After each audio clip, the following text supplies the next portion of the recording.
And thanks for tuning in to the Tuesday Morning News. Evan Ellis and Ed Van Newland with you today. Bill will be back tomorrow. And we have a couple of special guests in here this morning. We have Megan Guido and Rueben Mayes from Pullman Regional Hospital. Thanks for coming in. Good morning. How are you? I am good. Now, Megan, we have you in here because we have a very exciting event to talk about tonight at Pullman Regional Hospital. And when you think about it, it's kind of amazing to think it's been 10 years. Time has flown. Isn't that amazing? Yeah, because Pullman Regional Hospital, Pullman Community, celebrating something very awesome tonight. And that, what are we celebrating? So we're inviting the community to come out for a open house celebrating our 10th year on Bishop Boulevard.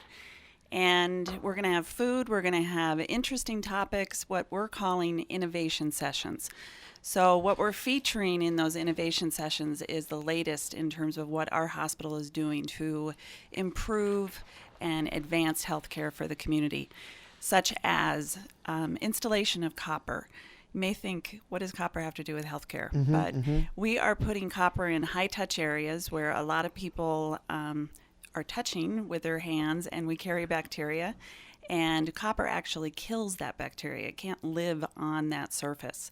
So we're one of very few hospitals in the nation that has decided to install copper. And that's really a neat story. We've talked about it before when you guys started this process of doing this copper.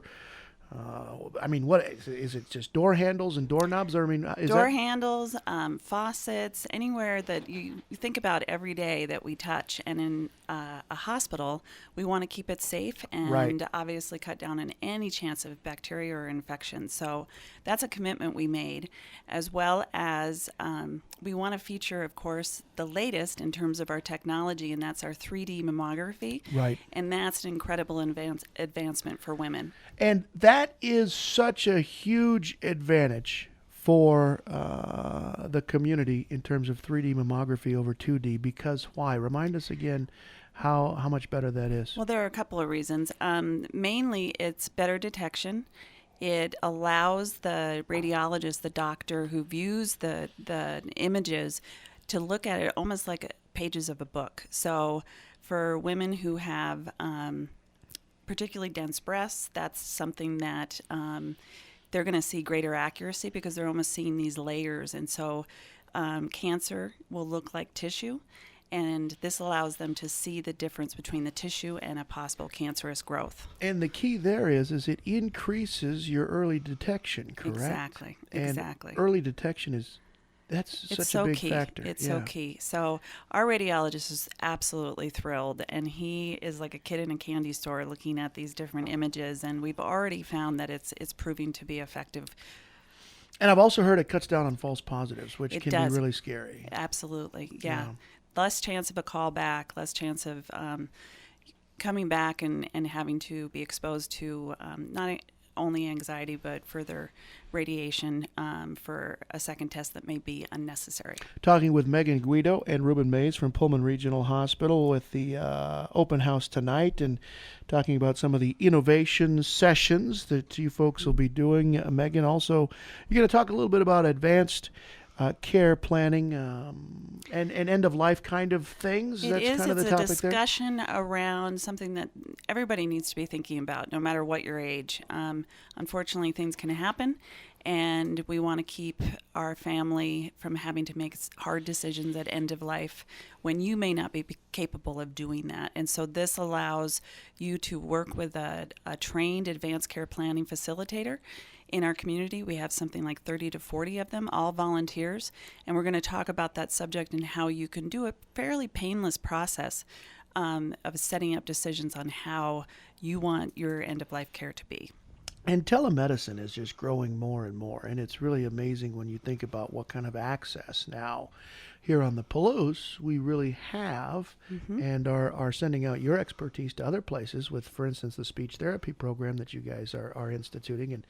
And so you'll be talking telemedicine tonight as well. Telemedicine, including telespeech, as Evan said, and also what we're calling telestroke. So someone who comes in with signs of a stroke, we are able to consult and access through technology doctors in Spokane who can basically determine if someone is having a stroke, and we can be that much quicker in terms of providing treatment and making sure that they, if they have to, that they are sent to Spokane so that they're treated right away. That's so critical with the onset of a stroke. Yeah, this telemedicine stuff, really, the sky's the limit, right? I mean, It is. isn't it? It We're just is. getting into this. Yeah, and particularly for a hospital in a rural location Sure. where maybe we don't have access to all the specialties that that we hope for. They're basically a step away through technology. Yeah, very cool.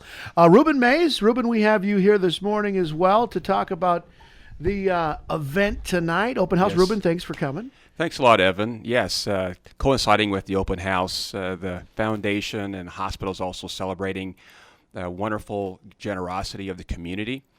We had over 400 donors that contributed to a private support for 100% of the 3D mammography. And it's really a wonderful story. And I'm going to take a minute just to talk about it because it's, when you think about it from my position in the foundation, and being a part of a community that showed generosity, we have gratitude for a number of different groups in the community. It started off with our gala, very, very emotional.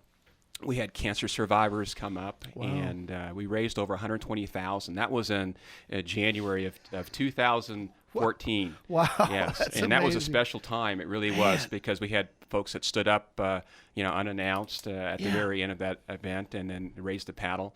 And then that led to a dance-a-thon through ASWSU. We had over 217 students that danced for 12 hours. These are fraternities and sororities and students that lived in dorms. And so these are kids that showed leadership to raise those funds. And then we had the golf tournament, funnest tournament in the community. There you go. Nike and everything. And we had the direct mail. Then we had our auto dealers. 4 of our auto dealers came up, and Pullman Toyota, Jeff's Ford, Chipman Taylor Chevrolet, and Weissep Jeep and Chrysler. And so they came together and raised over $25,000. Right.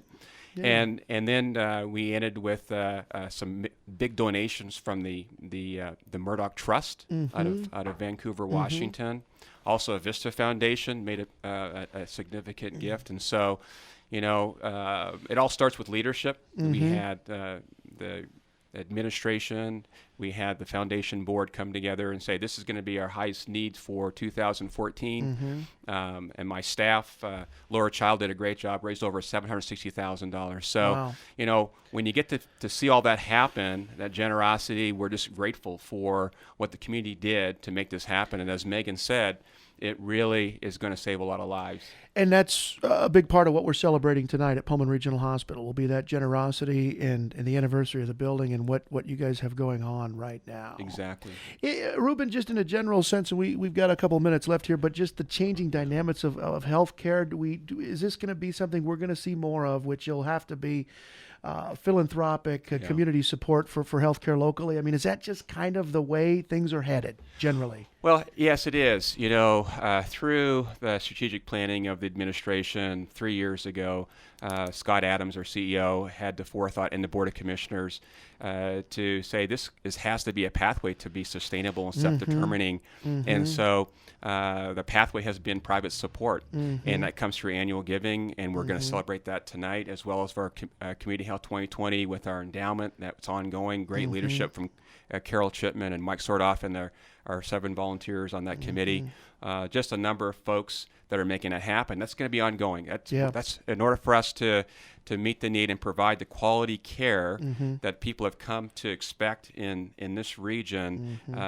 Philanthropy or private support is a part of all of that, and so we get to be within that with our foundation.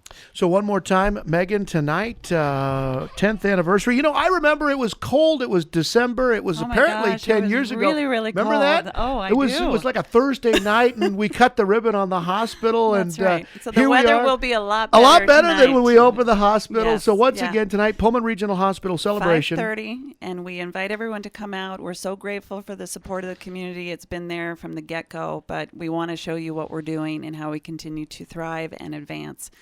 healthcare on the Palouse. Excellent. Pullman Regional Hospital tonight, open house, 10th anniversary of that now 10-year-old building, which is crazy. Rueben Mayes, Megan Guido from PRH joining us this morning, and we do appreciate that. Now we got world and national news from CBS. Thanks.